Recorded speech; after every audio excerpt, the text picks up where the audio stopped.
Red Bull just made a decision so extreme, it could either save their entire season, or destroy everything they've built. Because after only 3 races, their car is already over 1 second slower per lap. Not in theory. On track. And here's the part nobody expected. A smaller team, using the exact same engine, is beating them. Same power. Same technology. Completely different result.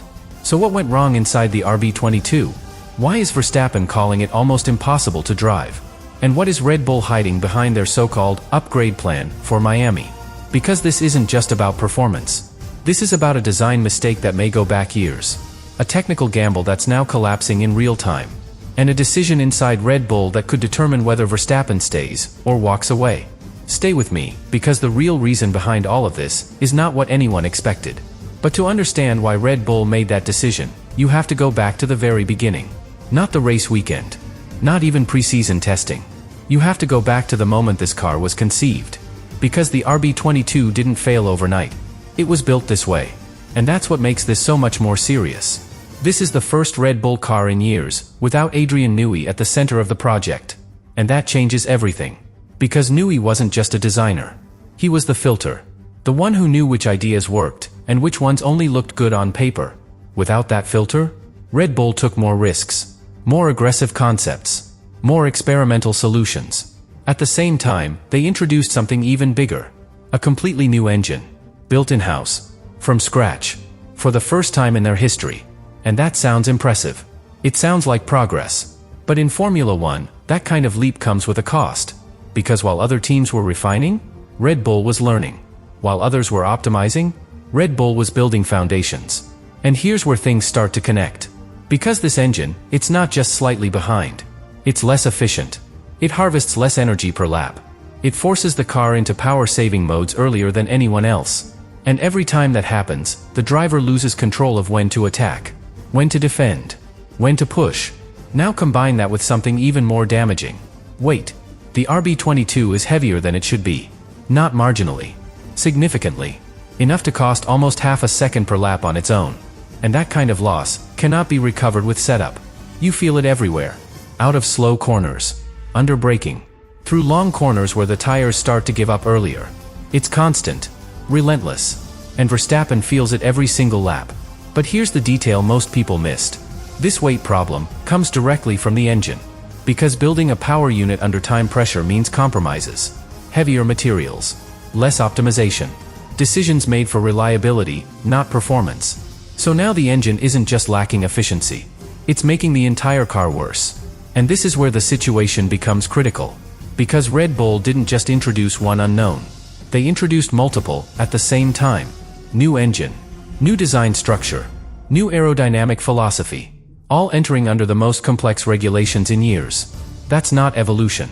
That's overload. And when too many variables change at once, you lose control of the outcome. Which brings us to the next layer. The one Red Bull doesn't talk about openly.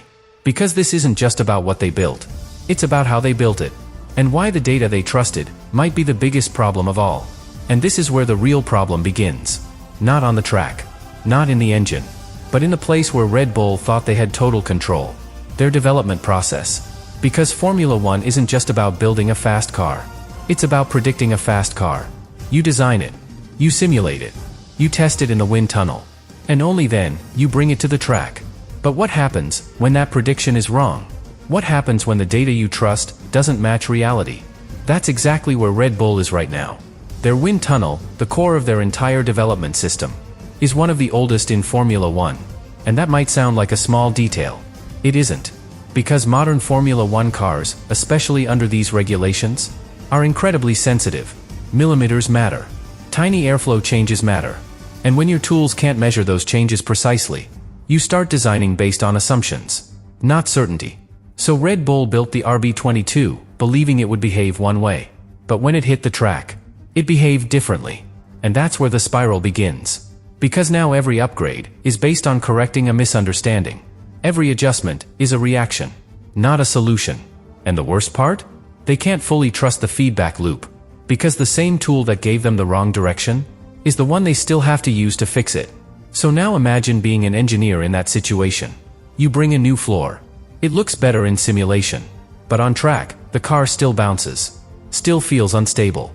Still unpredictable. So what do you change next? You don't know. Not with certainty. And that uncertainty is exactly what Verstappen is feeling inside the car. One lap it grips. Next lap, it doesn't. One corner feels stable. Next corner, the rear steps out. No clear pattern. No consistent behavior. And in Formula One, that's the worst scenario possible. Because drivers don't just need speed. They need trust. And right now, that trust is gone. But here's where things take an even more dangerous turn. Because when the car becomes unpredictable, it starts affecting decisions. Setup decisions. Strategy calls. Even driving style. Verstappen is no longer attacking the car. He's managing it. Adapting to it. Surviving it. And when a driver like him switches from attacking to surviving, you're not competing anymore. You're limiting damage. But this leads to something even deeper. Something structural. Because at this point, Red Bull is no longer asking, how do we make this car faster? They're asking something much more serious. Do we even understand this car?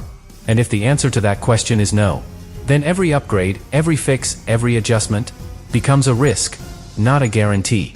Which brings us directly to the most controversial part of the RB22, the aerodynamic concept itself. Because what Red Bull chose to do here might be the reason everything else is falling apart. Because the RB22 wasn't built around one big idea. It was built around many small ones. Tiny aerodynamic tricks. Micro advantages. Little pieces designed to gain hundredths of a second. And on paper, that sounds brilliant. Refined. Precise. Almost surgical. But here's the problem. This new generation of Formula One cars doesn't reward fragmentation. It rewards harmony. Everything has to work together. Perfectly. Continuously. Especially with active aerodynamics constantly changing the airflow. And that's exactly where Red Bull made their most dangerous bet. They designed a car where too many elements depend on very specific conditions. Very narrow windows. Very precise airflow behavior. So when everything lines up, the car works. But when it doesn't, everything starts to break down. Not physically. Conceptually.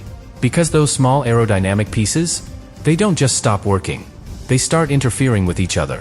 One disrupts airflow for another. That one affects the floor. The floor affects the rear.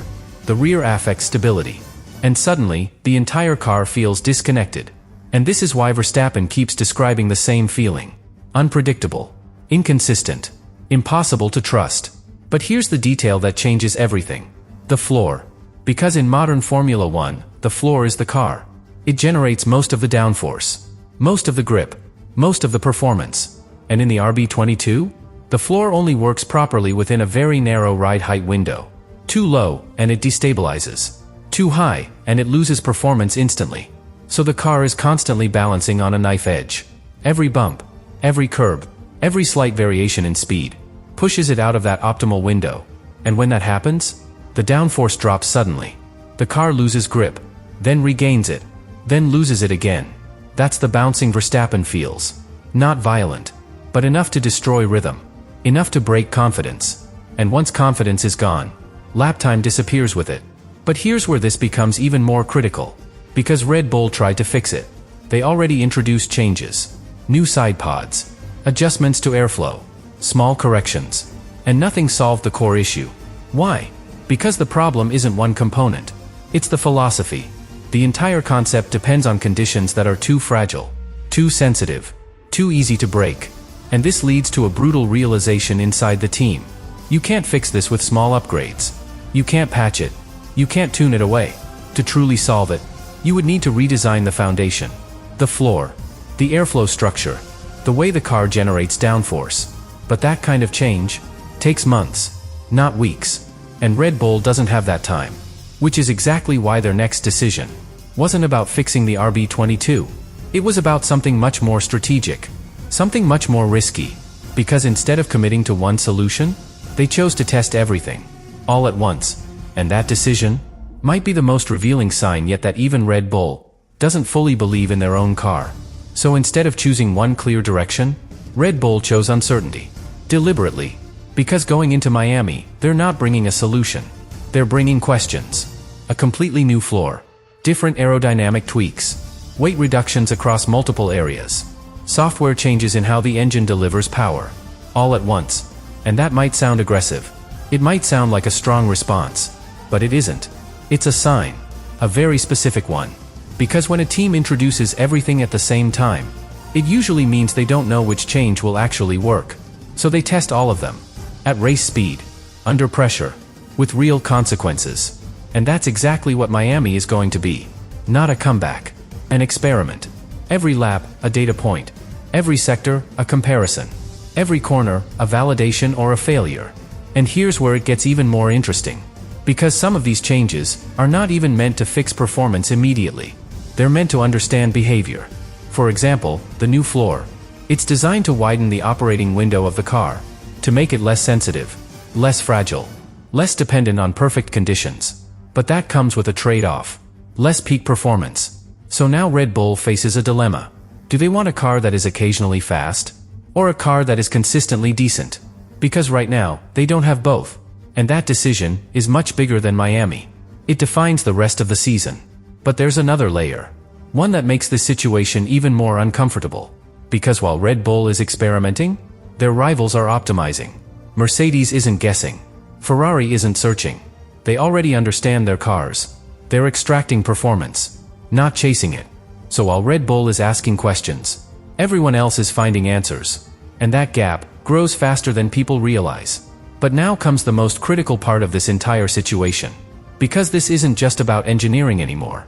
It's about trust. Inside the team. Between the driver and the car.